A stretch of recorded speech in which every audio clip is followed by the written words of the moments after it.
Alrighty, so today we're going to talk. I really can't come up with an exciting title for this stuff. I apologize. A brief history of environmentalism. A brief history of not caring and then all of a sudden caring and then arguing about caring about the earth. There's a whole lot of maybe subtitles that you could come up with when we're done. Maybe let me know a couple of them. But we're on the positive side of things here. We want to promote environmentalism, right? So we want to take, I suppose, that angle when we are discussing it, right?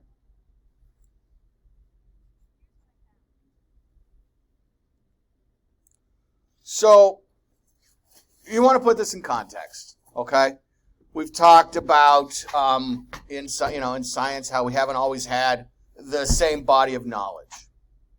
We joked about leeches the other day, and we don't treat everything with that anymore, and so on and so forth, and just even much more mundane stuff, okay?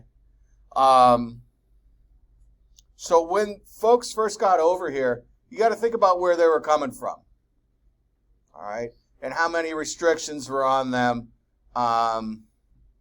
inadvertently and advertently. They were under those were the king's deer and squirrel and whatever in the woods. That was his soil in the woods and her soil if there was a queen and whatever. There were so many restrictions. And you get over here, and yeah, while in theory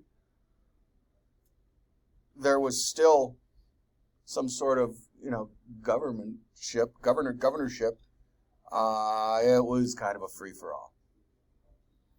So much land, so much water, so many critters.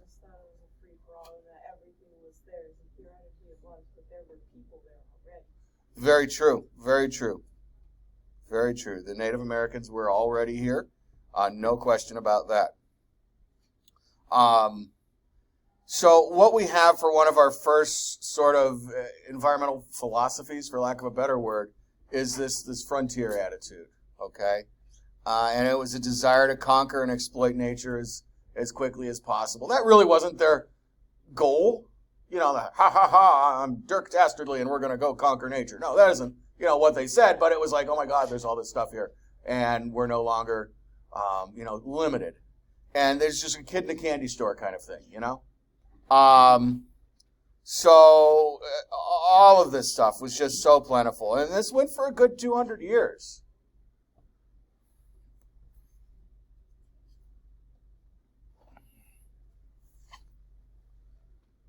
You may have heard the term old growth forest, right? Anyone know what an old growth forest is? Even roughly. Yes, ma'am.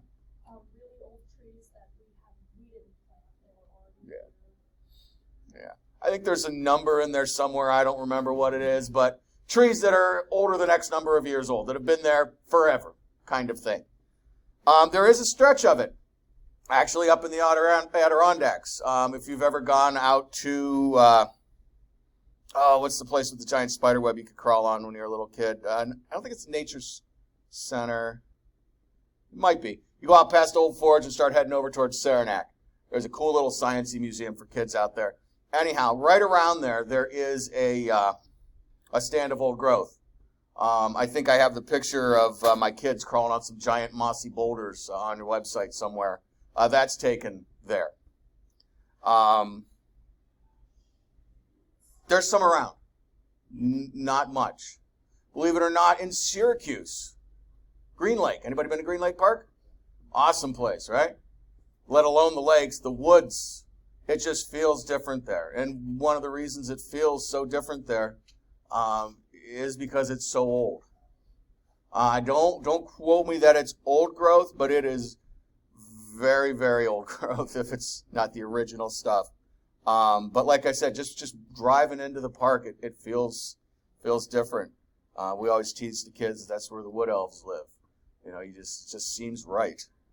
But everything else is new. All right?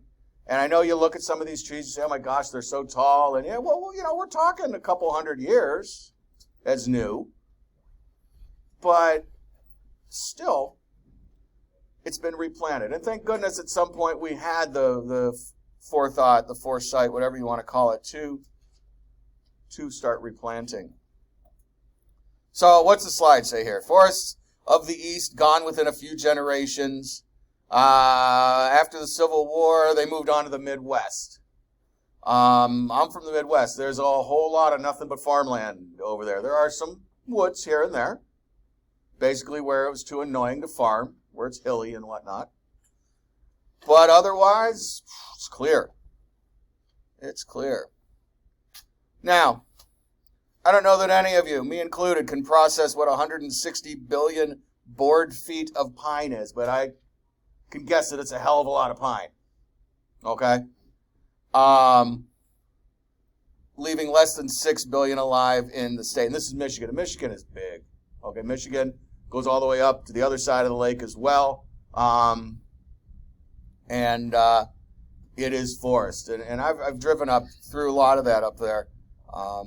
Again, there's trees now, but it's not like it used to be. So the picture that's slowly been coming into focus is this one here. And again, they haven't moved the projector for us yet, so it isn't too horribly big. But what you see are these gentlemen proudly posing with their axes and saws and whatnot, in suits, I might add. Now, you can be rest assured that these guys didn't do the majority of the labor here, okay? I know people dressed differently back then, but they weren't out there logging in suits. These are probably the bosses, the managers, just like nowadays. Foremen, if you would. But you see the wreckage behind them, okay? It just looks like somebody dumped out a box of Tinker Toys across the whole living room floor. It's a lot of trees down. Now, don't get me wrong. I'm not just bashing here, okay? Did we use that wood? I'm sure we did. Every single bit of it, more than likely, all right? But still, just even a modicum of metering might have been great. And we've all heard the stories of how we've overhunted this, that, or overfished this and that. Well, the same is true with the forests. So, just a slightly different context. So that's the frontier attitude. And like I said, not only did it apply to the trees, but you can imagine all the critters that used to live in there definitely had to find somewhere else to go live if they didn't kill them, stuff them, and or eat them on their way out.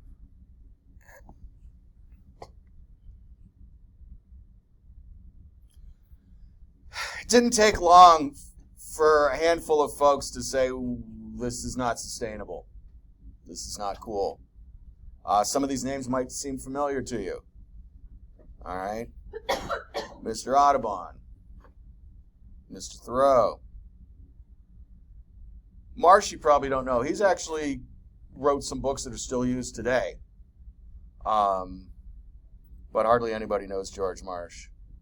But Audubon and Thoreau, Audubon in particular, he had the wealth, we'll just be honest about it, to be able to travel. And he was a painter, right? Seen the Audubon pictures and stuff. And what he was doing was he was going out and painting nature and then sending them back to the New York Post and the Washington Post and the San Francisco Times or whatever it was. And all his stuff was getting published, and these people are like, oh my God, nature's so beautiful, and da-da-da-da, And he was sort of like the first popularization of eco, if you would. Again, intentionally or not, everyone's going to say, yeah, that's what I meant to do afterwards. But I think it's fairly safe to say he had a good lean to him there. Thoreau, I don't know. Anybody ever try and read Thoreau, Walden Pond, and whatnot? Yeah? Did you get through it? No, me neither. It's tough. Now, mind you, again, life was a little more boring back then when he was writing books about sitting next to a lake and pondering things. But many credit him with, again, an enlightening, if you would. Okay? He's got a cool one about Cape Cod. That's the one I tried to read. I didn't read the pond one, but I'm trying to think what that's even called. What I did read is Cape Cod one. It was kind of cool if you look at Cape Cod today, if you've had the luck of being up there, and the idea that you could actually stay on a shack on the shore in Cape Cod for free, more or less. It was kind of, that's what intrigued me. He had a horrible winter, though. Horrible winter. So, anywho, these guys, as money and government always seem to mix, these guys, started talking to the right people, and Forestry Association started coming into being. I am not a stickler for dates. I hate dates. As much as I hated memorizing the kings in order, I hate telling you guys about dates. There are a few you're going to need, and I will try to point out very, very clearly which ones they are. This is not one that you need to remember.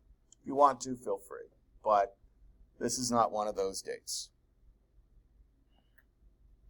So the Forestry Association came into play, and, again, if they're not fully government, but it was a group of citizens and people who would become officials that started working on these ideas. So the General Revision Act, this here is government, gave the president authority to establish forest reserves on federally owned land. So all the way back in 1891, we're still arguing over this stuff, right? But 1891, we got 43 million acres protected from logging in the West. So we hadn't made it all the way out there yet, hadn't raped and pillaged the land, whatnot. So let's start there. Let's protect some stuff there.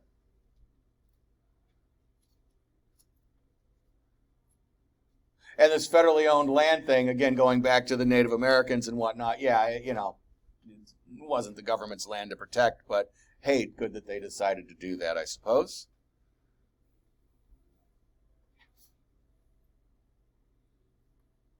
So when were we? 1891 to 1907, not even 10 years later, a little more than 5 years later, Congress, I'm sure because of money, passed a law reversing the General Revision Act. This isn't new, folks. All this stuff you're living with right now isn't new. So Roosevelt did in 21 new national forests and then signed the law preventing any presidents after him from doing the same.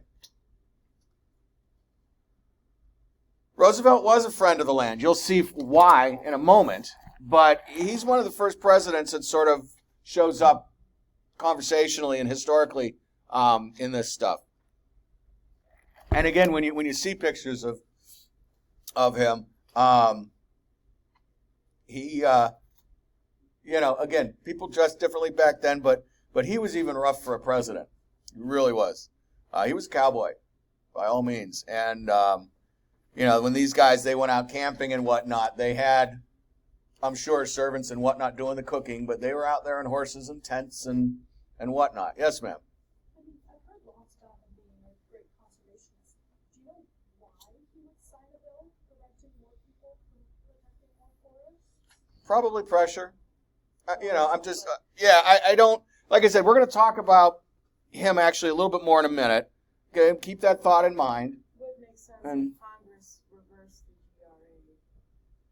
the GRA. He probably had a reason and he was forced to sign it. Who knows? Who knows? Politics is horrible stuff. The president doesn't have to sign bills that Congress does, but if it was his party,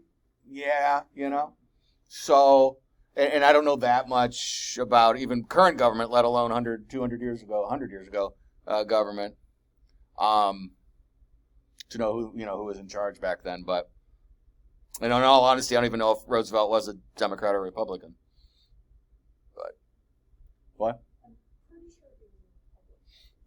And they meant different things back then, too, a little bit, so it's kind of meaningless, but there you go. Okay, yeah, so you've had American history probably much more recently than I have.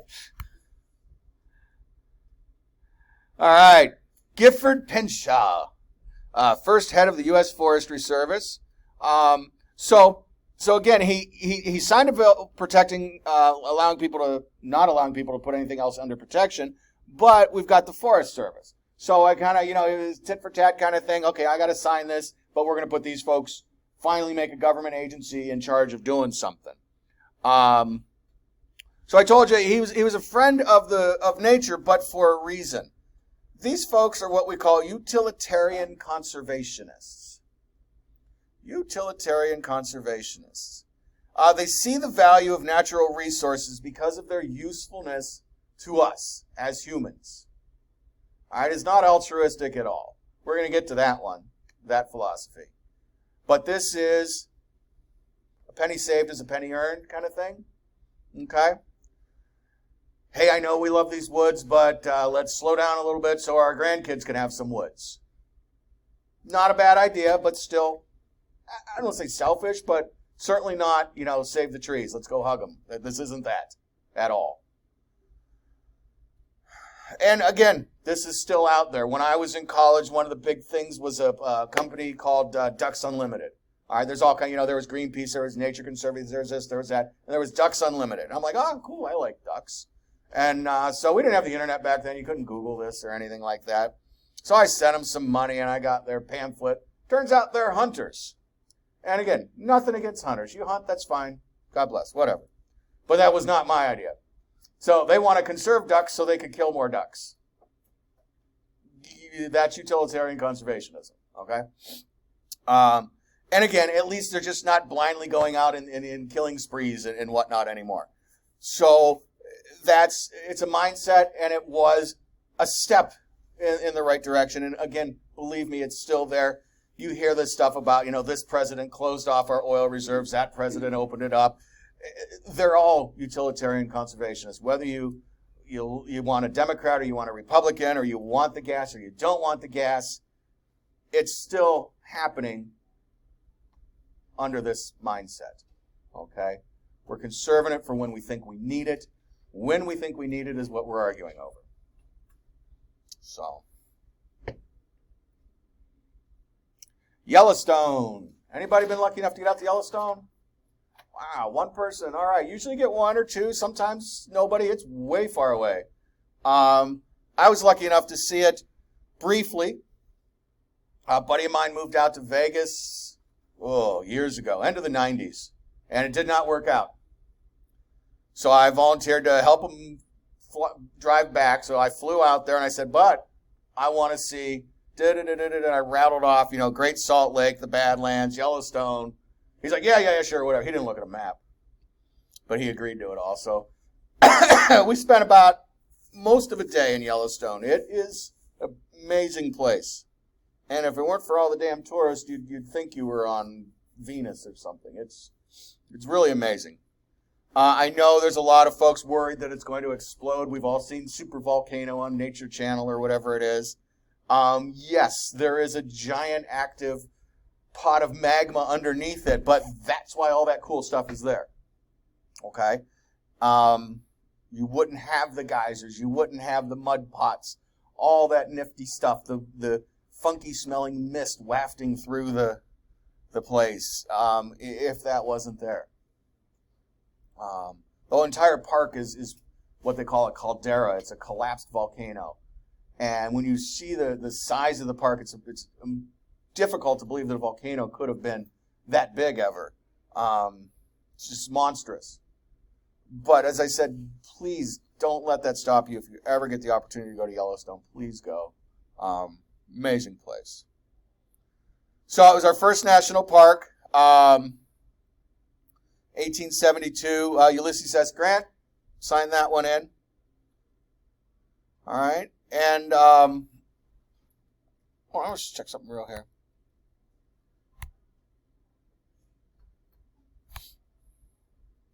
Yeah, this is before Roosevelt was signing his paperwork there. So this must just be the order the textbook put it in, because I kind of thought we were going chronologically here, but we are not. 1890, Yosemite and Sequoia. I had the great pleasure of going there over the summer with my son's scout troop.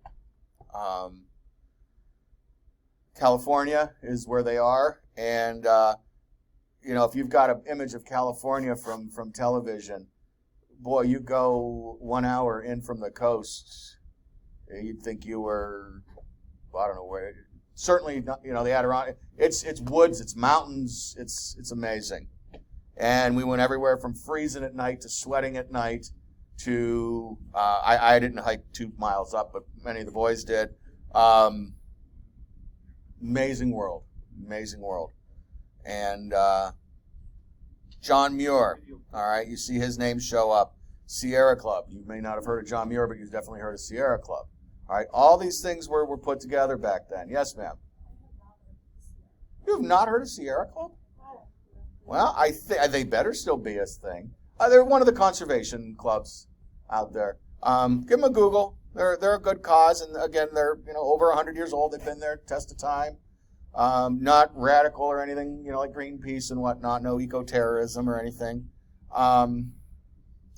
They're on the lines of who's the one that sends the calendars and the stickers all the time, like Nature Conservancy kind of thing. They're along that ilk. They put out a magazine, save the earth kind of stuff. But check out Sierra Club. Good people. But so Muir was in that whole bunch, okay, with Roosevelt and whatnot. And this is Roosevelt and Muir, I think, right here in this picture. You see a president looking like that nowadays? No, So, again, it was a different time. It was definitely a different time.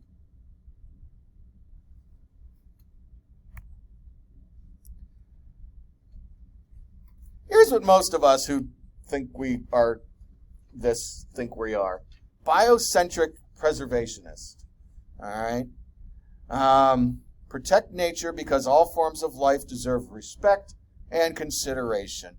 This is and I can only use this word because I am one of these people. This is your tree hugger kind of, okay, stereotypical, save the baby seals, protect the owls. Everyone has a right to live. You can't log here. This is their space. And this is along the lines, like I said, of where Sierra Club comes in. But there's a whole bunch of others. Nature Conservancy. Audubon, I'm pretty sure, is definitely along the same way. Audubon kind of focuses on birds, I think. He painted a lot of birds. But yeah, biocentric preservationist. This is save it because it deserves to live. Not even necessarily because it's pretty. We always joke about, everyone argues when you want to club a baby seal, but if you want to club, I don't know, what's something that's really ugly? Spiders. Yeah, go club the spider. It's ugly. We don't like that. Yeah. We're a catch and release in our house. Pretty much anything we will set free outside if we can. My wife is the spider trapper, though. I don't go anywhere near them. They're supposed to be great for us. Somebody over here said so. Sir? Oh, I am. But that doesn't mean they deserve to die. They just have zero sense of personal space. And I don't appreciate that. So I send my wife will go get a cup and a piece of junk mail and transport them outside. Even if it's winter and we know they'll die, we didn't do it directly. We still feel, a little better about that. Yes, sir. I do kill mosquitoes. I do kill them. They're vampires, though. That's different. Biocentric preservation would be like, oh no, don't kill the bears, they're so cute, but if you were to kill a snake, yeah, exactly. Well, no, that they wouldn't be fine with it. They would be the people who still, like we're talking about not killing spiders, they wouldn't kill snakes either. The biocentric preservationists, they wouldn't kill anything. But most of us run a fine line between this. Is what we're talking. I think here it's like, well, again, that's cute, but yeah, mosquitoes, no. I feel bad about crushing ants. I did one the other day because I wanted to find it. We just moved, and I found an ant on the wall, and I said, oh, God, this better be the only ant. So I waited a couple days, and I found another ant. So at least he died with a purpose. But all right, biocentric preservationist. Antiquities Act. Again, please don't start stressing out that I'm running through all these acts and stuff. We will tell you at the end which ones you're going to want to remember, the super important ones. I'm just trying to give you a history, a timeline here, and we're not going to quiz you on every single aspect of that. It would be way too many multiple guess questions. So by 1916, I skipped down one here. By 1916, we had 13 national parks and 20 national monuments. I don't know if you've ever been to the National Parks website. They have one. It's great. It's amazing. But the number of designations that we have is so confusing. National monuments. So you're going to see monuments, and you're thinking of something, a rock with a plaque on it. Well, that's not necessarily a monument. That's what most of us consider a monument. Parks, and then there's 23. The link might be in here in a minute. We'll go. There's just so many gradations, and I'm sure legally there's a reason they had to make all these specifications, but it's too many categories. It's too many categories. The Antiquities Act. This one's actually very important and still comes up in legal arguments all the time. Very recently, actually, we used it when President Trump tried to open up drilling on Dinosaur National Park, Dinosaur National Monument, Dinosaur National something. So the Antiquities Act gives the president power to set aside land that has scientific, historical, or prehistorical importance.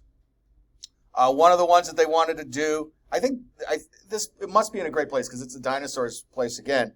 They wanted to flood the entire valley, build a dam, flood the valley in order to provide water and power to somewhere over, I think it's in Colorado is where it is. But they use this argument that we couldn't really access the prehistorical data that's there if it's under 200 feet of water. I think they were trying to counter-argue that it would be preserved, but that didn't float, thank goodness. But this still comes up all the time. We have made, obviously, exceptions to this rule. You hear about drilling on preserves all the time, okay?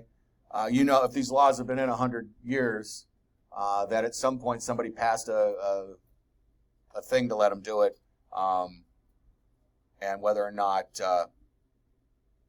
again, what regime it was under or not, it's meaningless. Okay, here it is.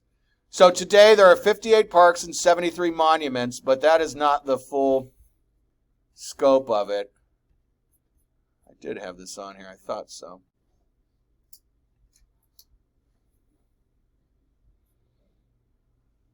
And you folks at home, I have the window a little small. I apologize. You're not going to see all this, but you'll get the gist.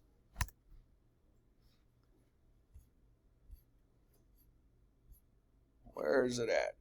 All right, so there are national battlefields, national battlefield parks, national battlefield sites, military parks, national historical parks, historical sites. What's the difference between a site and a park? A picnic table? I don't know.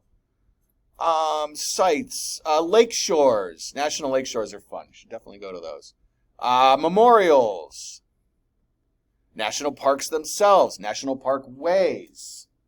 You see where I'm going with this? Blue Ridge is a great one. If you ever get a chance to drive, and you like driving, and you don't mind mountains, Blue Ridge Parkway is beautiful. Absolutely beautiful. National Preserve, National Reserve. And again, I'm not against protecting all this stuff, but goodness gracious, there's so many designations. It's a little overwhelming. So the point is when you say 58 parks, there's a heck of a lot more being protected than that. But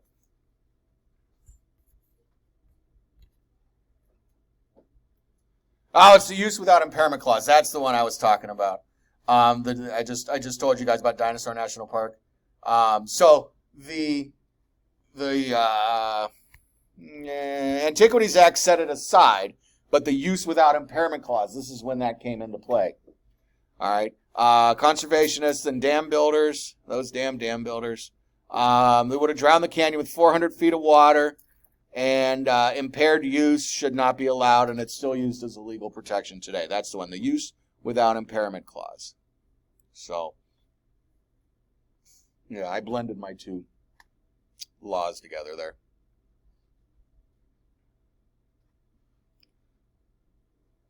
And I think they use that with that argument with the drill rigs, because they tend to leave, and mining in particular leaves a horrible mess. So they say it would disrupt the beauty, blah, blah, blah. You can't do it. Civilian Conservation Corps. You might have heard of this one in history class. I think Proctor Park was part of this. They built a lot. It was either WPA or Conservation Corps. Built all that beautiful. If you've ever been down to Proctor Park, you should go. There's a lot of beautiful stonework down there. And lining Starch Factory Creek and just around it. A lot of people go there for wedding photos and whatnot. So during the Great Depression, we had to put some people back to work. 175,000 people they employed with government jobs. We still have government jobs today. They make it sound like a big deal. But this was, a lot more so than just your bureaucratic office worker types. This was actually out there doing work on the government dole. They were planting trees, making roads throughout the forest, national parks. And like I said, I think even just there were local versions of it. But one of those, like I said, was responsible for a lot of the, you'll see it in Syracuse too. If you've ever been to the zoo around Syracuse, it's got a lot of the same stone architecture. That went up all about the same time. They built a lot of dams back then for flood control and also for, power. Oops.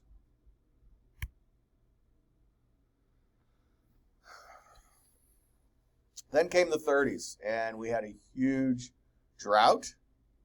You guys heard about the Dust Bowl, right? All right. The Soil Conservation Service was established.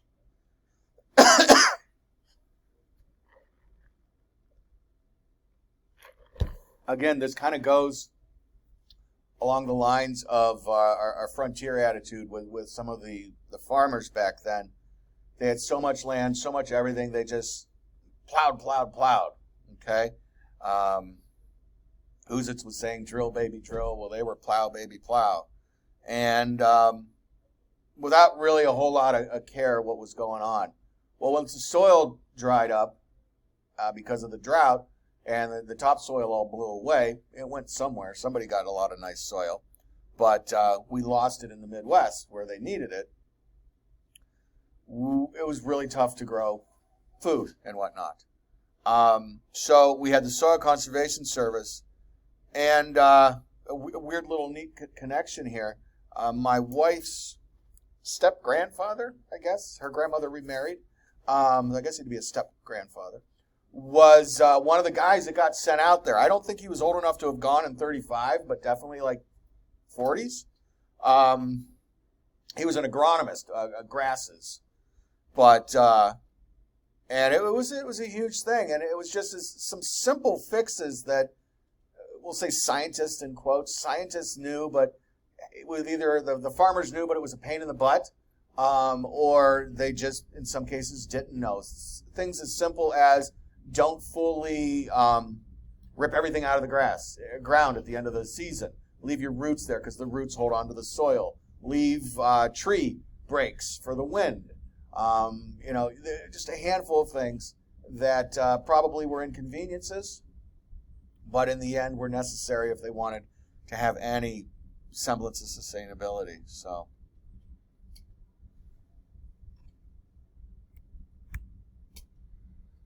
And then we're going to jump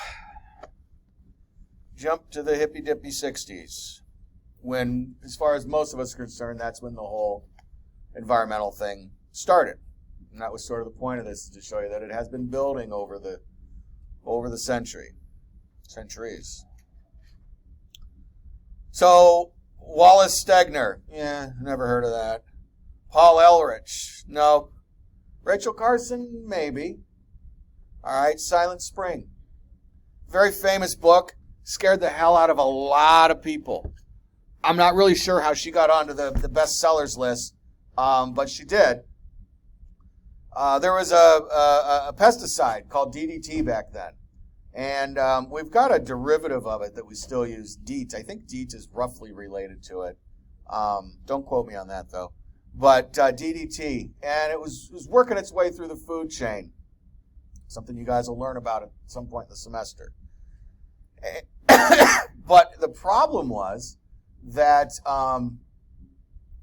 chemical compounds in the DDT had a bad cross effect with calcite, calcium carbonate, what eggshells are made out of. So all of these baby birds were just not hatching. The eggs weren't making it through, and the birds were dying. And so that's her punch with Silent Spring, is that, what do we all love about spring? I'll hear all the birds coming. She says, well, if we don't do something one of these springs, there's going to be no birds singing. And that freaked people out bad. It got DDT banned for the most part. And it really started people thinking about, okay, what else is bad then? If this is bad, and it's so. And it also, I think, started to fester a distrust in the government a little bit. We'll talk about the EPA here in a couple minutes. So yeah, that was sort of an awakening, a second awakening, if you would. You got Audubon and Muir and all them, the first half of the century. Then these guys come in the middle to second half, I guess. You know, nowadays we've got our Bill Nyes and whatnot. These were them. These were them. 1970, good year. We had our first Earth Day. A whole bunch of people got together and did some cool stuff for the Earth.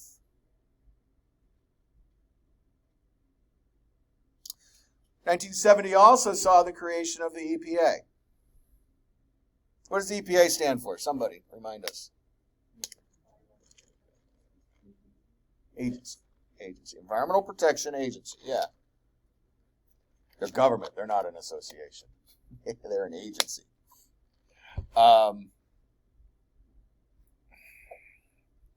So, the EPA was the Environmental Protection Agency, and it was a government agency set aside to basically think about the environment. All right. What they created was the NEPA, which is the National Environmental Policy Act, which required federal government to consider impact of any proposed federal action. This was your first sort of assessment tool in place. All right, you want to build a dam here, what's going to happen to the owls? What's going to happen here? Okay.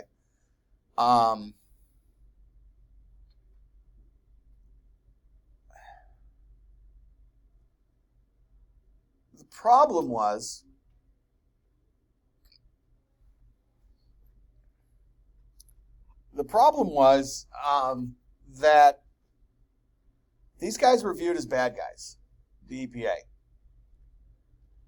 Even by, I'm not even going to say common folk, just like us, not big business owners, not people who would possibly be affected by their regulations and stuff. I'm sure it was passed down to us. But even you look at something mid-'80s, you know, good 15 years later, Ghostbusters, the bad guy in there is the EPA officer. Wants to shut them down. They're all making fun of them and everything. The EPA was viewed as a pain in the butt, hassle, da-da-da-da-da-da-da. And that's that mindset that, that had been for the last 100 years. Probably your great-grandparents, my grandparents, You guys are maybe 2 generations off of me. But that had grown up, not exactly with the frontier attitude, but, this land is our land, kind of thing. And what's the government going to tell us that we can't do this, that, or the other thing?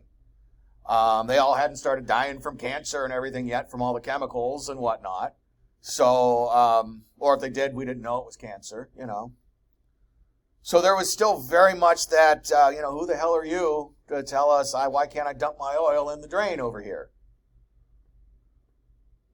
And to some extent, that's still around. There's a good chunk of the population that says, oh, thank God the EPA stepped in and did something. Clean air, clean water. We're going to talk about that in a minute. And most people don't argue about that. But you get down to a little more specific, some private things. Again, dumping oil is a big one. And people start to get grumpy real quick. All right, so Clean Air Act. If you notice here, we just jumped back almost 10 years. Clean Air Act is before the EPA, but there was nothing in place to enforce this. It was a law they made. It looked good. It felt good. They knew, something bad was going on. But it left it up to, sort of the states and whatnot to self-enforce it, and it didn't really do anything. The amendments came in the 70s, and then again in the 90s. The 90s, I remember that one very well. That was all about acid rain. Acid rain was still a problem back then. Well, it's still a problem now, but it was definitely a problem. So 70 and the 90 amendments are much more thought of as the Clean Air Act itself, even though, like I said, it was much earlier, 63. There was just the EPA wasn't there to enforce it. So the second amendment in 70. What was the first amendment? I don't know. I guess it wasn't important. The one in 70 created ambient air quality standards. All right? National ambient air quality standards. Doesn't matter if you're a factory town or not. We want your air to be this clean. It regulated stationary and non-stationary sources of pollution. And what we're talking about here, think about, and again, you guys probably haven't experienced this. Sitting behind a diesel at a stoplight, oh my God, it was horrible. Because the tailpipe was right down in front of your bumper. Nowadays, all the tailpipes are up here, right? Every so often, you still get some downdrafts, and you could smell it. But did that get rid of the pollution? No. Did it get it out of people's minds and sights? Yeah. And we'll see. There's a lot of that tricks like that. And buses is another big one. Okay, the buses now all vent out the top. But you'd seriously get nauseous sitting at a stoplight waiting for the light to turn. It was horrible. Yeah, Third Amendment, 90s was acid rain. That's the big one I remember. And ozone depletion. Ozone was the first time we actually worked together, not just as a country, but as several countries, and got a handful of things taken off the market and more or less fixed a problem. It was really encouraging. It was also the 80s and into the 90s were the eras of hairspray. Lots of big hair back then. And this is when you went from the cans of Aquanet that you could just spray for 15 minutes at a time to those silly little pump things. And believe me, the ladies were ticked. And some of the guys, too, because they couldn't do their nice little do's. But I grew up in the era of, like 8 inches of bangs, right? And you're not going to do that with a couple spritzes. So, but it was propellants, it was refrigerants, all the stuff that we had been using, and that was basically starting to go into the junk heaps and just seeping out into the world. Now, as I said, most countries kicked in. Third world didn't.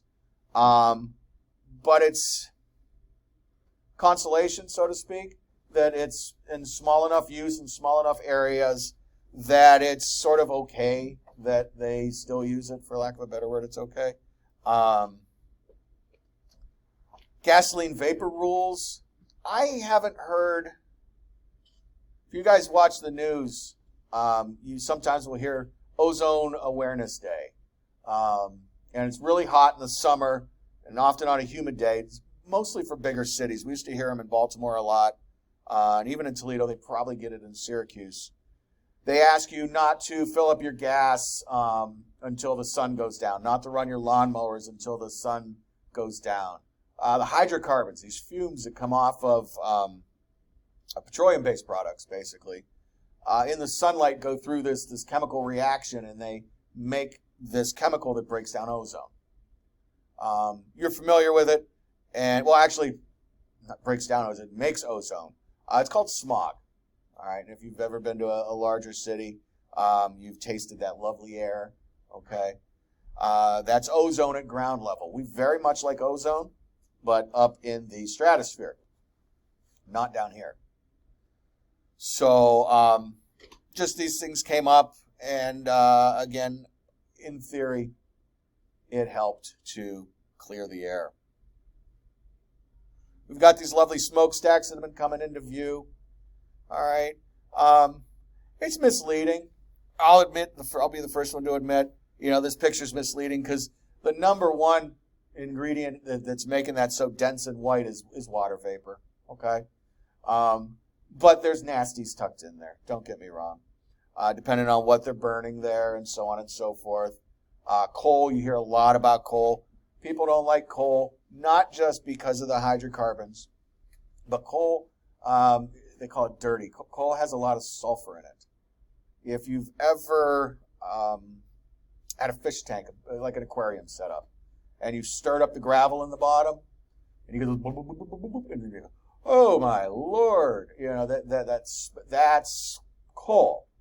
All right, coal is swamps that have dried up and compressed. And all that old organic material that's down in the muck in the swamp that you get your foot stuck in accidentally or whatever, well, we've compressed that and we're burning it. So, again, it's great, it's efficient, it's effective. And don't get me wrong, it's going to be a long time before we power Manhattan on solar panels and windmills, okay? I'm not that crunchy nutty, I understand. I am a big fan of nuclear. But for the time being, we do need our coal plants. So we've got to figure out a way to, and I just lost my environmental science teaching license there by saying that. But we need to figure out a way to do coal more effectively. So we'll see. I don't remember if we talked about privatization the other day or not in here. One of my classes, I was bemoaning the fact that they cut funding for NASA and the private, was it in here? And the private companies. So looking at Apple in this conversation, they've built these monstrous solar farms. And again, using farmland that was no longer being used for a handful of reasons. If you're on the iCloud, all right, I think that's up to somewhere in the 85 to 90% powered solar. So we're getting there, yes. The Rowan campus has a solar panel farm, but we don't have one. They have a solar panel farm, do they? And what are they actually doing with it? Do you know? I don't remember. I think it powers the school. I'd be surprised if it might power a water fountain. Yeah, it's solar. Bless its heart. We've got. If we were to do something green here, we'd have to do wind because we don't get that. We could do some wind here. We could get that's and that's the other thing. It's Utica weather. Come on, But the energy can cut through the clouds to certain wavelengths and whatnot. They just made an announcement. We're spending Lord knows how many millions of dollars rebuilding the next building over. Maybe there'll be a solar implement into that. There's certainly roof space for solar panels. Where do they have the panels in Rome at? Are they up on a roof? Or are they in a... They're on a Okay. I haven't been out there in a few years. I'll have to look, though. they're here, they're there. A buddy of mine had solar panels on his roof, one half of his roof. And I said, I was teasing because they're expensive. Oh my gosh, they're expensive. And he's like, yeah, they'll be paid off in about 20 years. I said, okay. He says, but you know what? He says, it's $10 less per bill or whatever that I'm not paying the power plant. You know, it trickles back. He had it set up so it would trickle.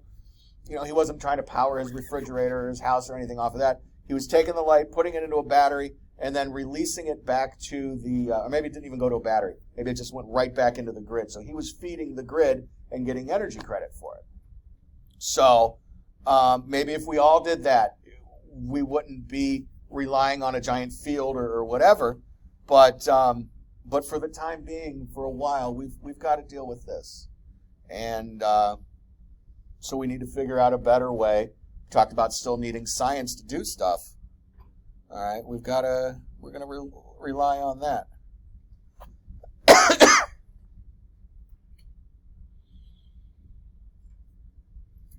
Air pollution. Air pollution. We already talked about ozone. Ozone is very similar to oxygen, right? It's just one more oxygen. Oxygen is O2. So you got O3. You're like, oh, that can't be so bad. Well, again, take a nice big deep breath of it. You'll see. But it is wonderful stuff when it's in the right place. It's a filter. I don't know if you guys know this or not. Ozone is responsible for filtering out a good bit of the sun's ultraviolet rays. It's a sort of force field, if you would, that we have around us. Nitrogen dioxide, NO2. Sulfur dioxide. Particulate matter. Particulate matter is like dust and ash. Carbon monoxide. And yeah, believe it or not, lead. As heavy as lead is, there can be specks small enough of it to float around in the air. And these are just the common ones. Some of them you've heard of, some of you haven't. That's fine. Again, don't know if you follow it in the news so much, but you may have heard that Great Salt Lake in Utah is drying up. And as part of it drying up, it's leaving more and more salt flats around it.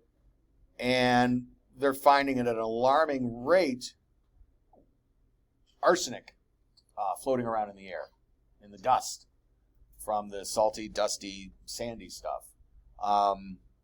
So, you know, there's certainly localized concerns with this, that, and the other thing, but these are 6 very common ones, mostly related to industry, you know.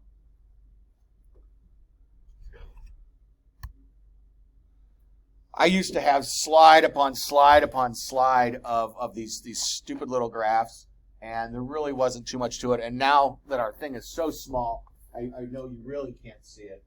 But basically, if you can catch at any one of these, is a dashed line going across the center of it. That's the national standard. Okay, that's where the EPA, let's say, has set, we want our air to be here. On the left, you have 1980. On the right, you have 2012. I actually set out a couple semesters back to try and find, 2020 data. But I couldn't find anything that was in these same relatively easy to read graphs. So I kind of went with the 2012 data still. What you have is the white line is sort of a trend line, an average, if you would. And then the purple is the highs and the lows.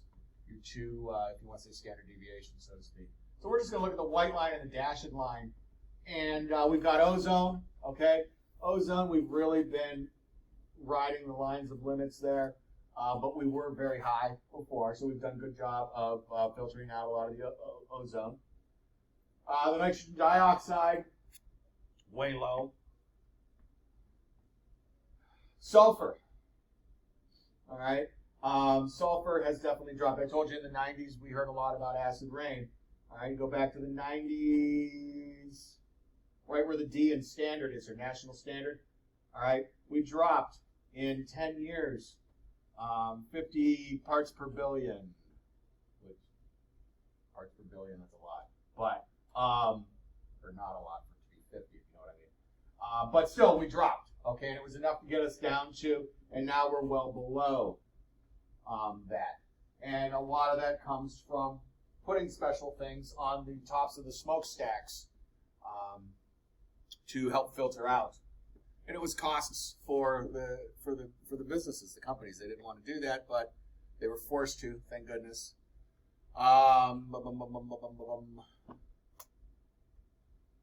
PM 2.5. I think this is just a general aggregate of all the nasties in this last diagram here. And again, we're well below the average that the EPA has set.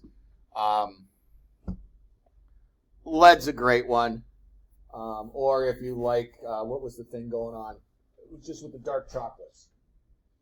You may have seen that over the holidays. They're saying that dark chocolate has, wasn't lead. What the heck was in it?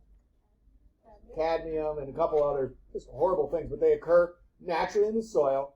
And because of the concentrations that we have to use to get the chocolate to taste right and so on and so forth, and then because it works its way up the food chain, for lack of a better word, it concentrates in the plants. Yeah, if you're eating these, anywhere from Hershey's to some of the fancier, 90% cocoa bars and stuff like that, just unsafe levels, so to speak, of some heavy metals. And then there's always the rat poop standard for just general food products and stuff you don't want to know about, but that the EPA said, well, you can have this much rat feces in it and still be safe. Okay, thanks. So we'd like to be at a point. My point is that it'd be great to see that we have zero, right? But it's never gonna be zero. Lead is the one they've really worked the hardest on because lead is just horrible. And there's campaigns, no levels of lead is good lead or something along those lines. But a lot of this stuff, yeah, look at the lead one on the right. It's the one, it just dropped right out of the, right out. Once we got it out of paint and mini blinds, it went down a lot. And gas, of course, was in gas for the longest time. Yeah, the carbon monoxide, the standard on that, again, is super low. The dashed line is barely above the solid line, but again... You're looking at the lead one. Huh? You're looking at the lead one. The lead one is... Oh, I'm sorry. And yeah, you're right, I did. I had them backwards in the first place. I thought this was the lead. So yeah, the carbon monoxide has seriously dropped. But again, we had a fairly high standard that we were allowing there. But yeah, that's a bummer now that I'm looking at the lead. But again, that makes sense. We want very, very little lead. So your line's going to be way down there. And we are below it or right at it 10 years ago. So maybe I'll try again to find some new graphs. But I think it was during COVID when I was updating all this stuff. I had some free time. All right, just to see these nice, there were data tables, but you don't want to see that on a PowerPoint. All right, let's shift gears. Shifting gears to water. The air was a tough sell. Yeah, people cough, but it doesn't get murky and dank and nasty, right? But you take someone to a dirty river or to a pond with fish floating on it and all that scum and murk and everything, that gets people's attention. Okay? I grew up in Ohio. We have a river there, you may or may not know, caught on fire. Rivers don't usually burn. The Cuyahoga did. That got people's attention. That made the cover of Time magazine, actually. So yeah, Clean Water Act was something that people really latched onto. Air, like I said, average Joe and Jane didn't care too much about that. Also, to the wetlands, which again we kind of just treated as it's a swamp. Who cares? Well, we started to figure out that the wetlands were a vital place, not just with regards environmentally to transition zones between the land and the water areas, but biologically as well. A lot of breeding grounds and so on and so forth, nesting grounds. We still drain them left and right, okay? But now we have to do those reports to say, well, if we do this, this is what'll happen. It's not the scope of this class necessarily. I mean, I could go on for weeks about this stuff, but we don't have the time for it. One of the things they do is they call remediation. If you want to destroy this wetland, you got to build another one here. And no scientist agreed to that. But the politicians thought it was a great idea. Kind of like carbon footprint trading. I don't know if you heard of that. Carbon credits is the word. We're going to burn all these extra credits, but these guys over here were under their carbon credits. It's like smokestack stuff. So we're going to buy their credits and use them, and we're going to keep polluting over here, but it can balance out. So they were the Jeep plant, and we recently got a Jeep a couple of years ago, and they're cool, and I get it, and everybody loves Jeeps. They built the plant in Toledo, I guess, again, in the 2000s, early 2000s. It was a huge ordeal, though, because they wanted to put it on this wetland. Why, I don't know. It was a bunch of space. Good part of it was a wetland. They're like, we'll drain it. Don't worry. We'll go build you another one. Well, hopefully by the time you get done with this class, you guys won't even be scientists, but you'll have had one science class under your belt. You'd realize that if nature wanted a wetland to be where they're going to put a wetland, it would put a wetland there. A wetland is a function of soil, of vegetation, of drainage, of groundwater, of all these things. And it's not like a fountain at the mall. You can't just, well, let's put one here. But governmentally, that's what they agreed to. It's not even like a canal where you can just like dig out a certain bunch of dirt and then put water in it. Yeah, no, it is. And you guys have a great example here in town, not the canal necessarily, but the Sangertown Mall. And the golf course, I'm told. Was all wetlands, and they drained it out, but they did it a little more smartly in this sense. They kept all that marsh, if you notice, around the mall, the Target side and whatnot. That is probably secondary. It's not the original, but it's close enough to where the original was that it sustains and maintenances. I had a student once who worked some form of security for the mall. And I guess there's RV trails all back through there. It goes all the way down past Moe's and Olive Garden and everything, and this whole wetland area there. So it's a sizable area, but the problem was you put all this blacktop in, and it's got to drain to somewhere, right? So they kind of, somebody was really thinking when they did that one, and they used what was already there, and we're tangentiating a bit here. But the Clean Water Act is a big step forward of what people could actually visualize. I think I was talking about wetlands. Why do we have air quality standards here? This is out of order. So 2 years after the Clean Air Act, we had the Clean Water Act. As if Nixon didn't already have enough bad press, he vetoed the Clean Water Act. And the House and the Senate actually overrid him the same day and passed it into law. There were some amendments to it.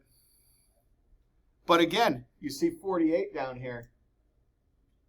Somebody way back when, just like the Clean Air Act, said, hey, we need to do something, but there was no force for it, no police, so to speak. So it had been something similar on the books, but now we had the EPA. And again, this is sort of what gave the EPA this bulldog impression, is now we've got these enforcers that come in, and they're going to make you fix all those things you've been doing for the last 50 years. But in retrospect, hopefully we realize that was a good thing. So there are a handful of amendments to it.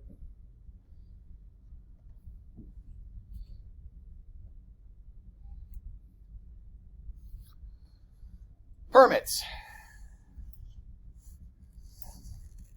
Anything goes hand in hand. It's EPA and permits, or government and permits. Monitoring stuff, okay? You can do this much per year. We're going to come check on it. We're going to test your water. We're going to test this. We're going to test that. And if it's not in line, we're going to fine you. And if we fine you X number of times in a row, we're going to shut you down. But we all know how that goes. People are, look the other way and so on and so forth. But generally speaking, it seems to have worked. Point source pollution means, I think you probably can infer what it means, but it's a very specific site that is polluting, okay? A factory dumping its waste into, we always call it Lake Syracuse. What's it actually called? It's not Onondaga. Is it Onondaga Lake? Right there on Carousel Mall there? Yeah, it's Onondaga. Onondaga Lake's a great example of that. When we first came to town, we promptly left to find a real mall. No offense to the mall here, but we're like, oh my God, there's got to be. We came from Baltimore, and there was like 18 malls everywhere that were huge. So we're like, okay, I heard there's a mall in Syracuse. Let's go to Syracuse. And we found Onondaga Lake. We're walking around, driving around, like, wow, there's all kind of people here. There's not a soul in the water, though. There's no boats. There's no people. Why aren't they going in the water?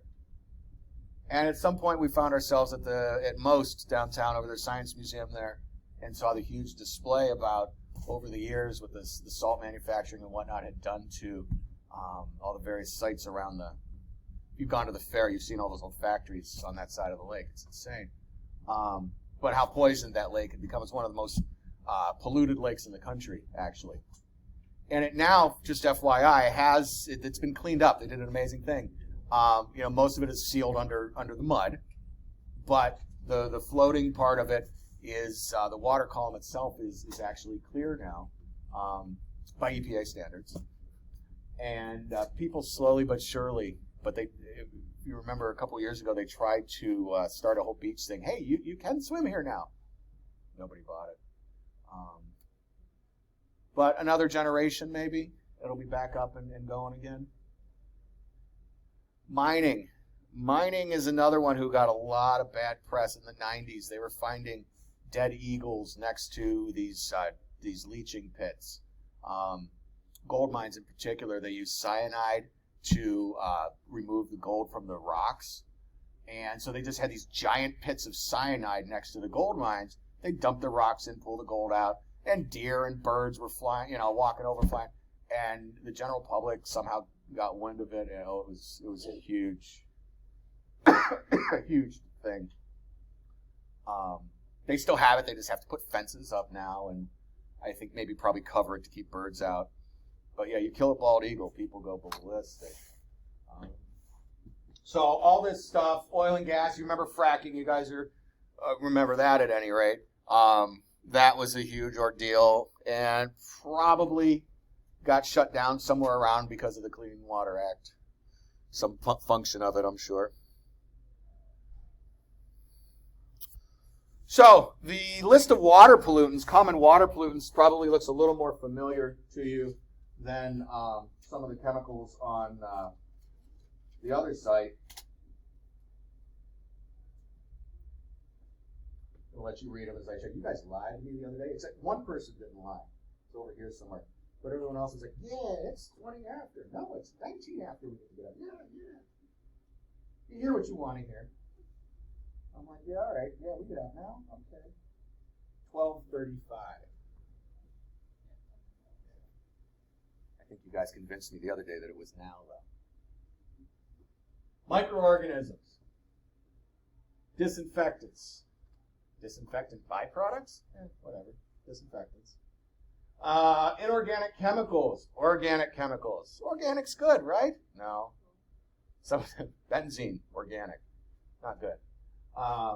Radionuclides. Ew, that doesn't sound good either. Floating around in the water. Microorganisms is a tough one. If you're into hiking or anything like that, you might know what like a life straw is or something along those lines. When we were as a geologist, your senior year, summer before your senior year, you go to something called field camp. And you go out and look, especially if you're in Ohio like I was, where there's no rocks to look at. They send you out west, and you see actual stuff that you've been learning about. So we were going to Colorado, New Mexico, southern Colorado, northern New Mexico. But it was the Colorado part where this story's from.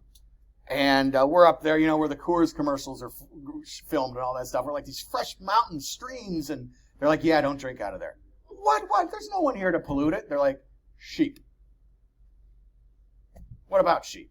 Sheep poop. Okay, well, microorganisms. Okay, nasty little things that'll give you a stomach ache that you never want to get over. The problem is back then, we didn't have lice straws. We had iodine tablets. Ugh. All right, these little pills, they're from the Army days, is where they were from. And these little pills you drop into your water, and it would make it safe to drink. Not good to drink, but safe to drink. So we all made sure to fill up our canteens every day, and if you ran out of water, well, you didn't drink out of the streams at any rate. We sure as hell didn't use our iodine tablets. But yeah, you're really not supposed to drink out of a stream.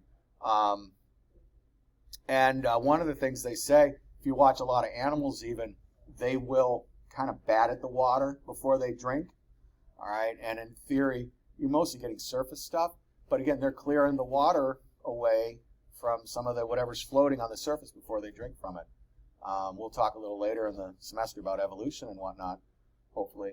But that's certainly a learned behavior, whether they remember why they did it or not. But the disinfectants, you're washing your car in your driveway, and all that stuff's going down into the sewers. What are you going to do? Organic chemicals, again, that's not usually the consumer level stuff. That's these big companies. When we first came here, we were looking for a scout project to do, and I was trying to get the city to let us paint these little fish on the. We live in South Utica and right by Sequoia Creek, and at the time, and so we wanted to paint these little fish on all the sewers to remind people that what you put in here goes to the streams. It was all over Baltimore. That's where I got the idea. Because they've got the Chesapeake Bay there to worry about, and God forbid you mess up the world's crab supply. People get really grumpy. So they're like, no, I couldn't get anywhere. Couldn't finally figured out why. Years later, I was talking to someone about our sewers when they were redoing Genesee Street, and you guys may or may not remember, but they were redoing the sewer lines and water lines down Genesee. Most of the lines in here are channels. Not pipes, but channels. And the wall between the storm sewer and the sewer isn't very high. So and it was meant as a safety feature back in the day, that you couldn't overflow one or you couldn't like overload one of them because it would just default spill into the other one. Oh my God. So they didn't want us putting the fish on the things because, well, it doesn't really matter much. Any good rain is going to mix everything together anyhow. So, common water pollutants. I think I'm very close to the end here, so if you guys bear with me, yeah, we are. Lake Erie dying. I talked to you about the Cuyahoga catching on fire already. Pollution was a huge problem. All right. Again, all of the industry around the lake, shores, any Great Lake. Okay, this applied to, but Lake Erie got the press. And here's some pictures. But so nowadays we don't have this kind of problem. But what do you guys can tell me? I'm sure you can. Sylvan Beach. Why is it sometimes not a great idea to go swimming there? It's dirty, but anything in particular? Maybe microorganisms and fish poop. Good idea, but no. Well, maybe you guys don't know. So we have algal blooms now. Oh, is that what you're going to say?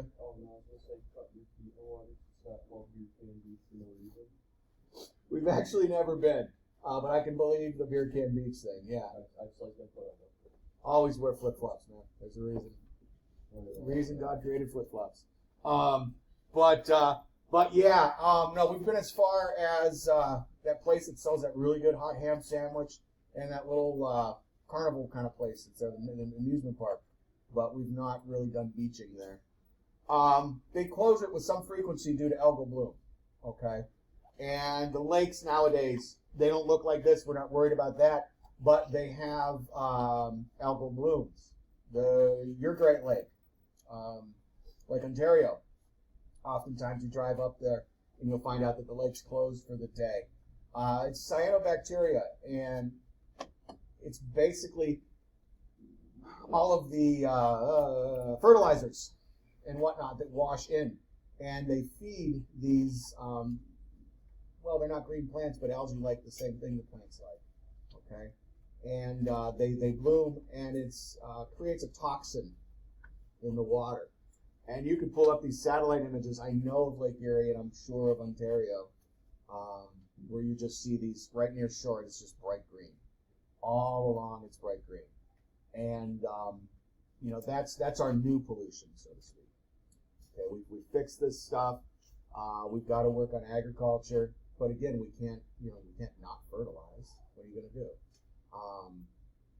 So they're working on that, but that's the new cause for alarm.